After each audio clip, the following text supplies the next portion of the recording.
Halo semua, Assalamualaikum warahmatullahi wabarakatuh. Gimana kabarnya? Semoga selalu sehat ya. Kembali lagi di channel aku, Arisandi Official. Di video aku sebelumnya, aku udah sharing pada kalian terkait beasiswa S1 ku. Nah, untuk kesempatan kali ini, aku bakalan sharing pada kalian terkait beasiswa S2 dan S3 ku, yaitu beasiswa PMDSU. Penasaran kan? Jangan di skip ya penjelasan video berikut ini, oke? Baik, jadi PMDSU merupakan singkatan dari Pendidikan Magister menuju Doktor untuk Sarjana Unggul. Jadi beasiswa PMDSU ini merupakan salah satu beasiswa dalam negeri yang menurut aku keren guys, karena mencetak doktoral dalam usia muda, yaitu dalam usia di bawah 30 tahun. Selain itu, juga lulusannya nanti diproyeksikan menjadi tenaga pendidik atau dosen. Jadi, bagi kalian yang cita-citanya ingin menjadi dosen, beasiswa ini cocok untuk kalian. Beasiswa ini di bawah naungan dari Ristek Dikti dan sekarang diubah menjadi Ristek Brin gitu guys. Dan alhamdulillah aku merupakan salah satu penerima beasiswa PMDSU batch 4 dan sekarang aku udah masuk di tahun kedua jenjang doktoral di ilmu kehutanan UGM. Baik, jadi PMDSU ini dilatar belakangi ada dua sih guys, seperti itu. Sebenarnya intinya gini, bahwasanya yang dosen berkualifikasi doktor di Indonesia itu intinya masih kurang gitu kan, sehingga Kemenristek Dikti mempunyai rencana besar dalam mempercepat dosen-dosen berkualifikasi S3 seperti itu, sehingga makanya muncul terobosan baru yaitu PMDSU. Nah, intinya seperti itu guys di latar belakang ini. Nah, di latar belakang ini juga ingin meningkatkan dosen-dosen berkualifikasi doktoral dan sebenarnya juga meningkatkan publikasi internasional, yaitu merupakan salah satu tujuan kenapa dibentuknya PMDSU. Next, ini yang udah aku jelaskan sebelumnya. PMDSU itu yaitu ini ya guys, menjalankan pendidikan magister dan kemudian menuju doktor dalam masa pendidikan 4 tahun. Jadi menjalankan pendidikan magisternya setahun, kemudian 3 tahunnya doktor, seperti itu guys. Nah, untuk sampai tahun sekarang itu udah menyampai batch 5 dari mulainya tahun 2013 sampai 2019. Di batch pertama itu jumlah mahasiswanya ya sekitar ini guys, 57 mahasiswa, kemudian 27 promotor, dan alhamdulillah udah ada publikasi sebanyak 122 publikasi internasional. Promotor itu apa sih kak? Itu ya pembimbing dosen pembimbing guys, yang nantinya membimbing kalian saat S2 dan S3. Nah, kalau kita lihat ini dari batch 1 sampai batch 5, dari batch 1 sampai batch 3 itu beasiswa PMDSU diselenggarakan tiap 2 tahun sekali. Namun dimulai dari batch 4 itu per tahun sekali beasiswa PMDSU dibuka. Nah, di tahun aku ini 2018 itu per tahunnya udah mulai dibuka. Aku terima waktu itu di tahun 2018 di batch 4 ini guys. Seperti itu. Jadi untuk tahun ini 2020 insya Allah pas akan dibuka kembali. Jadi dipersiapkan ya guys untuk persiapan dokumennya dan lain-lainnya. Nanti aku jelasin di slide selanjutnya. Nah, untuk tujuan beasiswa PMDSU itu apa sih kak? Nah, Sebenarnya udah aku jelasin sebelumnya. Intinya itu ada dua guys dari 4 ini, yaitu mengupayakan mencetak dosen bergelar doktor gitu kan, sebanyak-banyaknya seperti itu dari Renfra Kemenristek Dikti seperti itu. Selain itu juga meningkatkan jumlah dan kualitas publikasi internasional. Jadi bagi penerima beasiswa PMDSU itu diwajibkan minimal 2 publikasi internasional. Nah, itu tujuan dari beasiswa PMDSU yang paling utama itu guys, mencetak doktor secepat mungkin gitu kan, dengan master setahun, 3 tahunnya doktor gitu guys, dan meningkatkan jumlah, kualitas, dan publikasi internasional. Next, kemudian kalau aku dapat beasiswa PMDSU, apa sih kak itu komponennya? Nah, ini komponennya. Ketika kalian dapat, kalian akan mendapatkan dana penelitian. Yang pertama itu maksimal 60 juta rupiah per tahun per mahasiswa. Jadi kalian akan dapat dana penelitian ini pada tahun kedua, yaitu pada tahun kalian masuk di tahun pertama doktor. Seperti itu guys.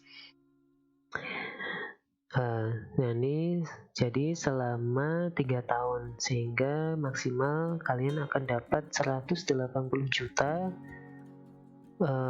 rupiah per 3 tahun gitu per mahasiswa. Jadi kalian nggak usah pusing lagi cari dana penelitian atau memikirkan dana penelitian, karena kalian akan dapat dana penelitian dari PMDSU ini. Kemudian yang kedua, kalian juga diberi kesempatan untuk riset di luar negeri seperti itu guys. Jadi riset ini selama minimal 3 bulan dan maksimal 6 bulan. Terserah nanti pengen di mana, bisa di Jepang, di Amerika, atau dimanapun, tergantung diskusi kalian dengan promotor. Biasanya ya nanti kalian akan dikasih kesempatan riset sesuai yang dianjurkan promotor kalian, atau mungkin di alumni universitas di mana promotor kalian kuliah sebelumnya. Biasanya seperti itu. Dan jangan lupa guys, di Sandwich Select ini juga ada seleksinya untuk penerima beasiswa PMDSU. Jadi memang ini nggak mutlak dapat untuk Sandwich Select, karena kalian harus seleksi dulu bersama mahasiswa PMDSU lain. Jika kalian lolos, kalian akan dapat kesempatan ini untuk riset di luar negeri. Kemudian yang ketiga, selain mahasiswa, promotor juga akan dapat guys untuk riset di luar negeri gitu. Nah ini khusus untuk promotor. Kemudian yang keempat, juga kalian akan dibebaskan SPP atau UKT. Jadi semua beasiswa kuliah itu akan ditanggung oleh PMDSU. Kemudian yang terakhir, biaya hidup mahasiswa per bulan. Jadi kalian juga setiap bulan akan diberi uang saku dari PMDSU. Itu untuk S2 3,75 juta dan S3 4 juta. Mulai S3 itu 4 juta. Menurut aku ini udah luar biasa besar sih guys, karena apalagi aku hidup di Jogja lah. Jadi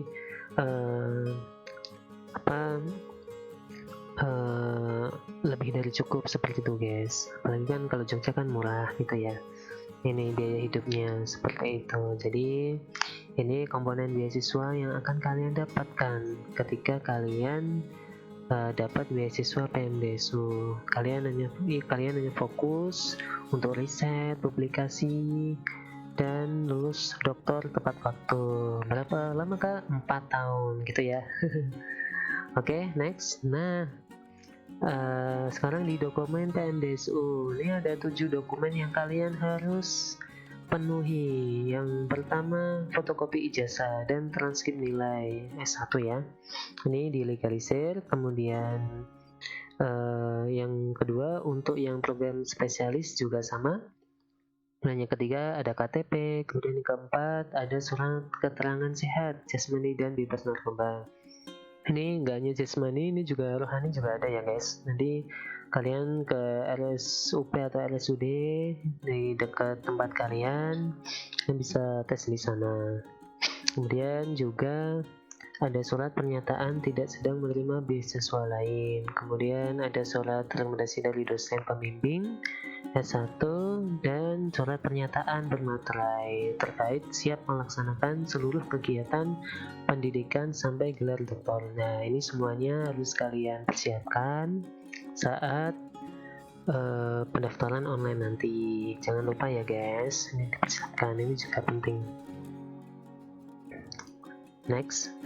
Nah, kemudian syaratnya apa sih Kak untuk bisa pelamar menjadi mendaftar beasiswa PMDSU ini? Nah, ini ada sekitar 9 syarat ya yang harus kalian penuhi, yaitu lulus S1 3 tahun terakhir. Jadi bagi kalian yang masih dalam rentang waktu 3 tahun terakhir, kalian masih diberi kesempatan untuk mendaftar beasiswa PMDSU. Kemudian itu kan tadi yang kedua S1. Nah, ini S1 ya untuk pelamarnya. Jadi harus bergelar S1. Kalau di 3 atau di bawahnya nggak bisa seperti itu. Kemudian ada persyaratan IPK pelamar. Jadi ini ada beberapa perbedaan. Jika IPK-nya minimal 3,25 itu harus akreditasi PTA dan akreditasi prodi asal pelamarnya A. Jadi harus dua-duanya A, baru IPK-nya di atas 3,25 minimal gitu kan. Kalau salah satu dari akreditasi PT atau asal prodi ada yang B, itu harus minimal 3,5 seperti itu. Kemudian jika di bawah B itu 3,75, jika sama-sama B itu di 3,75, tapi kalau di bawah B itu 3,8. Jadi semakin rendah akreditasi semakin tinggi syarat IPK-nya gitu ya guys. Kemudian juga ada syarat umur minimal, yaitu 24 tahun untuk yang non profesi, namun untuk yang lulusan profesi itu 27 tahun. Ini guys, ini juga penting syarat umur ini. Dan kemarin aku alhamdulillah pas banget guys di umur aku yang 24 tahun adalah ya alhamdulillah guys. Kemudian juga memperoleh rekomendasi dari dosen pembimbing. Jadi kalian minta aja surat rekomendasi dari dosen pembimbing S1 kalian waktu S1. Kemudian WNI. Nah, jadi selain WNI nggak bisa, dan kemudian tidak sedang menerima beasiswa lainnya, sehat jasmani dan rohani, bebas narkoba, dan kemudian ini yang tadi yang sudah aku jelasin, bersedia mengikuti pendidikan pasca sarjana sampai jangka waktu 4 tahun gitu ya guys. Itu yang harus syarat-syarat pelamar beasiswa PMDSU. Nah, kemudian hal-hal yang perlu diperhatikan. Nah, bagi kalian calon pelamar beasiswa PMDSU, ada beberapa hal yang penting yang harus kalian ketahui, yaitu kalian pertama mencari informasi sedalam mungkin tentang promotor dan bidang studi promotor. Jadi kalian harus cari atau kepo-kepo lah calon promotor kalian, calon dosen pembimbing kalian terkait yang nanti linear terhadap bidang studi kalian. Itu coba kalian cari tahu, bisa tanya teman atau browsing di Google gitu kan, atau coba cari di publikasinya gitu. Kemudian juga kalian juga harus mendaftar ke pasca sarjana yang kalian tuju gitu kan. Kemudian yang ketiga, jangan lupa juga mendaftarkan diri sebagai pelamar PMDSU. Jadi ini pendaftarannya paralel ya guys. Kalian nggak bisa mendaftar hanya salah satu saja di univ saja atau di PMDSU saja, tapi dua-duanya kalian harus daftar seperti itu. Kemudian yang keempat, PMDSU hanya diperbolehkan mengajukan usulan satu perguruan tinggi, jadi hanya satu aja. perguruan tinggi yang kalian tuju. Nanti perguruan tingginya aku jelasin di slide selanjutnya mana aja gitu. Kemudian bersedia mengikuti seluruh persyaratan proses seleksi yang diselenggarakan oleh pasca sarjana. Jadi itu ya guys, untuk hal-hal yang perlu diperhatikan. Next, nah ini jadwal pendaftaran beasiswa PMSU. Catat yang benar guys, dan bisa dicatat di tulisan di kertas kalian. Nah, pertama itu pendaftaran online beasiswa PMDSU. Ya, umumnya itu dibuka bulan Juni. Nah, ini websitenya, kalian bisa kepo-kepo di sini. Kemudian seleksinya dimulai dari Juni sampai Juli, dan penetapannya dimulai Agustus. Seperti itu guys. Nanti diumumkan oleh Ristek Dikti. Jadi untuk tahun ini kelihatannya sih aku lihat memang belum dibuka untuk pendaftaran online-nya. Ya, kita berharap aja sih semoga tahun ini untuk batch 6 dibuka ya guys. Ya mungkin ya karena karena dampak corona ya guys sehingga belum dibuka ya, kita juga nggak tahu ya, kita berdoa aja semoga bulan ini untuk pendaftaran online-nya udah dibuka. Dan kalian juga jangan lupa persiapan juga syarat dan dokumen yang harus persiapan yang udah aku jelasin sebelumnya gitu ya guys. Ini nih, ininya jadwal pentingnya. Next, nah ini universitas yang menyelenggarakan PMDSU ini cukup banyak guys. Universitas dalam negeri, kalian bisa memilih salah satunya, bisa IPB, ITB, UGM atau lain sebagainya, terserah nanti teman-teman yang berniat pengen di mana gitu kan, pengen berkarir di mana gitu kan. Cukup banyak ini pilihannya guys, kalian bisa memilih salah satunya gitu kan. Next, nah kemudian apa sih kak kewajiban mahasiswa PMDSU? Nah yang wajib itu ada 2 guys. Apa itu? Yang pertama, kalian harus menyelesaikan gelar doktor, studi sampai gelar doktor. Ini wajib guys, dalam rentang waktu 4 tahun, 1 tahun S2, 3 tahunnya S3 gitu, umumnya gitu. Kalau di UGM, di Univku seperti itu guys, S2 setahun, S3 nya 3 tahun. Untuk yang univ lain mungkin relatif sama seperti itu, namun kayaknya ada yang juga S2 2 tahun, S3 nya 2 tahun, atau kayaknya juga ada yang seperti itu, tapi umumnya seperti itu. Untuk S2 nya setahun, S3 nya 3 tahun. Kemudian publikasi minimal 2 jurnal internasional, ini wajib sekali guys, berreputasi terindeks Scopus. Nah ini bagi kalian penerima beasiswa PMDSU ini wajib sekali, karena memang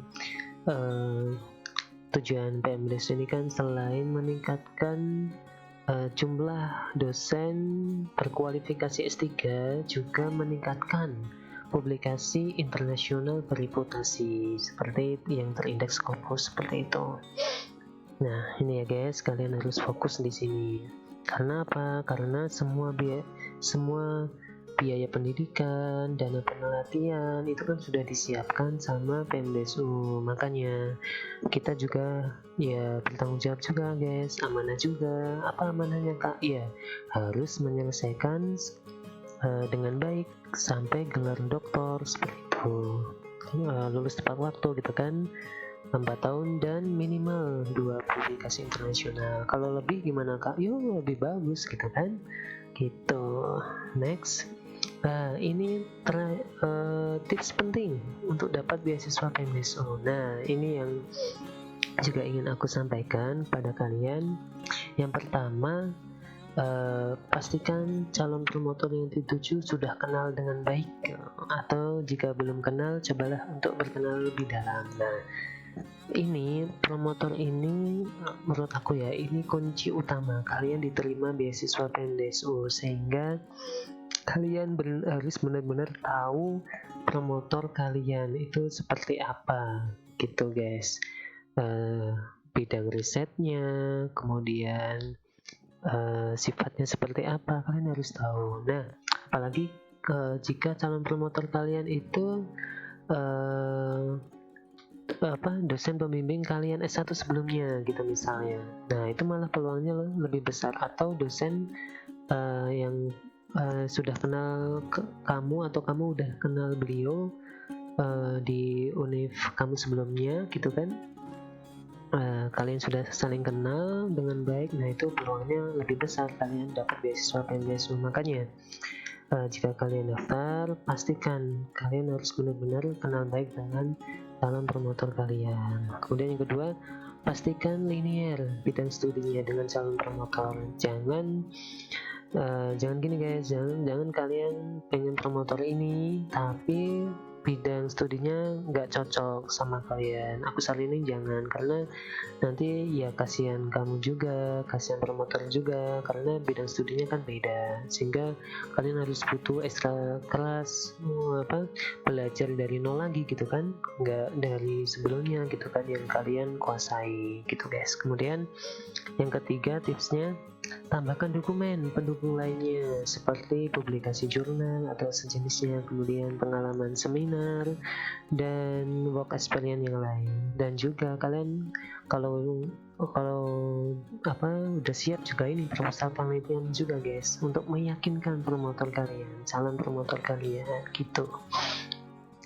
Karena mungkin ya ketika kalian daftar kepada salah satu calon promotor, mungkin yang mahasiswa lain juga nilainya sama kalian. Nah, bagaimana agar kalian itu juga dilirik sama promotor itu? Ya, kalian tambahkan dokumen-dokumen pendukung lainnya. Ya, ini seperti aku udah jelaskan gitu ya. Selain itu juga kalau ada TOEFL TOEFL yang tinggi, ya kalian lampirkan aja gitu kan, karena yaitu menjadi salah satu pertimbangan penting bagi promotor memilih kalian gitu. Kemudian yang keempat, pastikan semua syarat administrasi untuk pendaftaran di perguruan tinggi itu harus terpenuhi.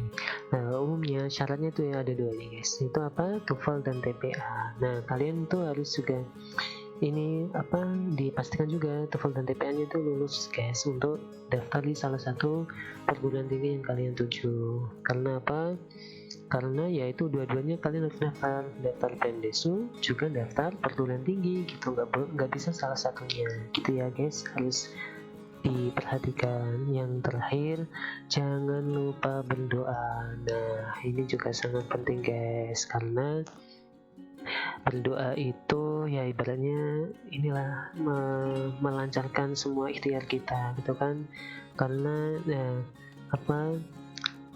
bantuan dari Tuhan Yang Maha Esa itu ya pastinya sangat kita perlukan sebetulnya. Semoga menjadi rezeki kita gitu ya guys.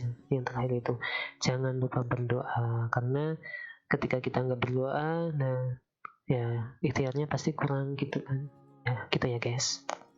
Next, nah ini di slide terakhir aku ingin bilang bahwa peneliti tidak dilahirkan melainkan diciptakan gitu guys.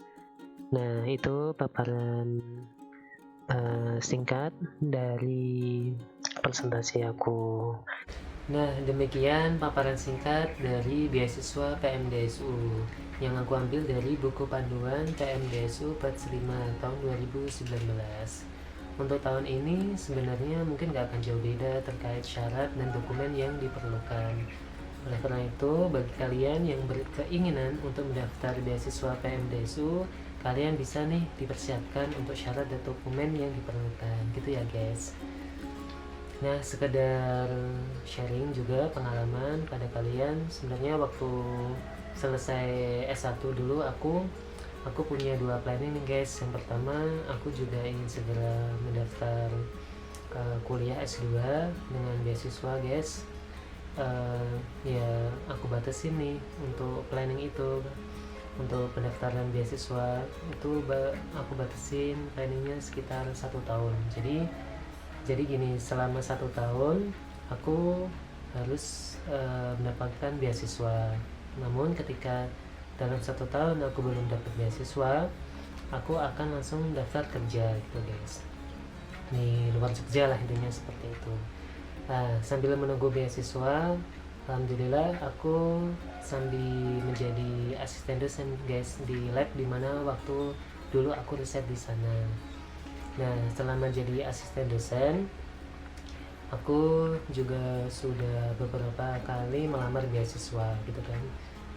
Khususnya beasiswa luar negeri. Waktu itu ada 2 beasiswa luar negeri yang aku lamar, namun ya karena belum rezeki ya belum diterima guys. Tapi ya itu alhamdulillah nggak masalah gitu kan, itu buat pengalaman aja.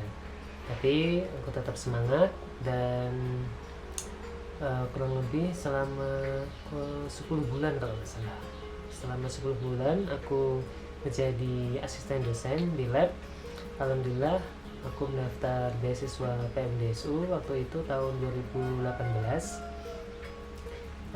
bulan Juli ya, ada bukaan beasiswa PMDSU batch 4, aku daftar dan alhamdulillah aku diterima guys. Waktu itu malah pengumumannya aku nggak berada di Jogja guys. Waktu itu aku di Sumatera, waktu itu ada proyek dosen seperti itu sebulan di sana ditugaskan gitu kan.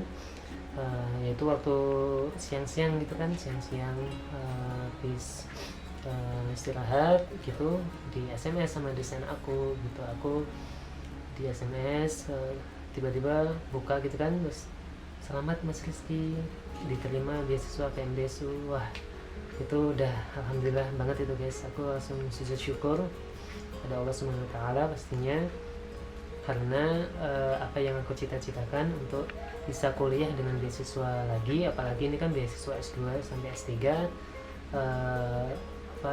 tercapai gitu ya, alhamdulillah guys. Makanya bagi kalian yang mungkin sebelumnya juga udah mencoba daftar beasiswa namun mungkin belum kesampaian, kalian gak boleh putus asa, kalian harus tetap semangat, keep positive thinking, karena Allah itu sesuai prasangka hambanya gitu guys.